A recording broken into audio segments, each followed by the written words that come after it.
मस्तक थे, चारों दिशाओं में खुले थे। उनके सभी अंग विष्णु के समान ही थे।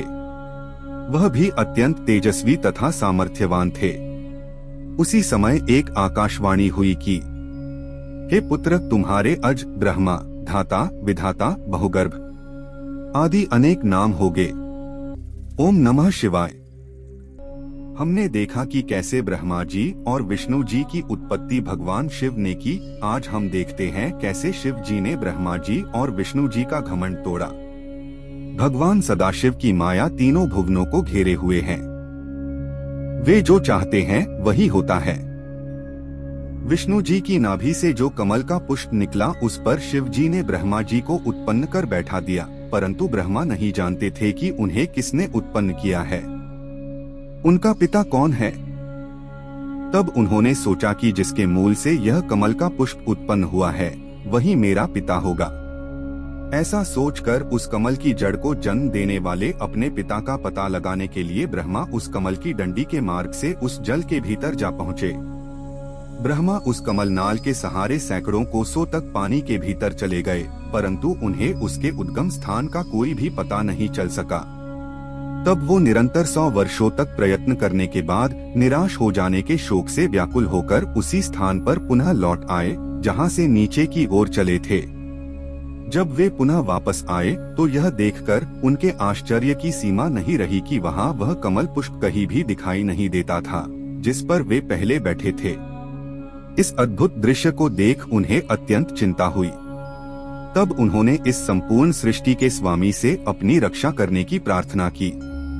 उस समय उन्हें चिंता युक्त देखकर आकाशवाणी हुई, जिसके द्वारा 2 अक्षर प्रकट हुए।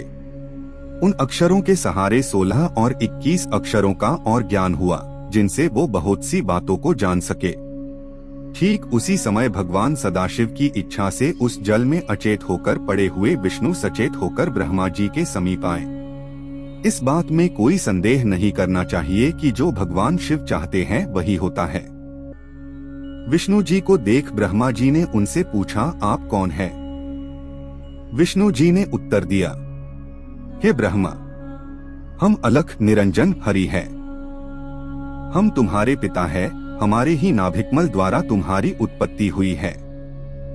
अब तुम निर्भय हो जाओ, क्योंकि हम तुम्हारे रक्षक हैं।